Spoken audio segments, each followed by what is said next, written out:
In this video, I'm gonna show you how to fix an error occurred while updating Dota 2, so make sure that you watch this video till the end if you want to know how to fix it.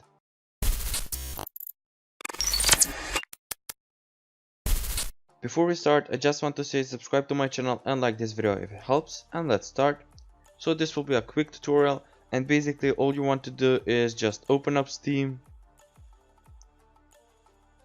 click on Steam, click on the settings button, and now once you open up the settings, what you want to do is just click on downloads,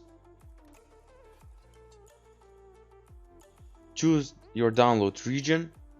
So if your country isn't on this list, then choose the country closest to you, and if that doesn't work, then choose another country and just try out some countries that are close to you and see which one works the best for you. So for example, I live somewhere around Germany, so I'm gonna choose Germany. I'm gonna choose Germany Berlin server, and basically if the Germany Berlin server doesn't work for me, I'm gonna choose Germany Frankfurt or Munich, etc. Once you choose the download region, just click on OK. Click on restart Steam, because this setting will not take effect until you have restarted Steam. And basically Dota 2 should be fixed now. Thanks for watching. Please subscribe to my channel and like this video if it helped. Bye.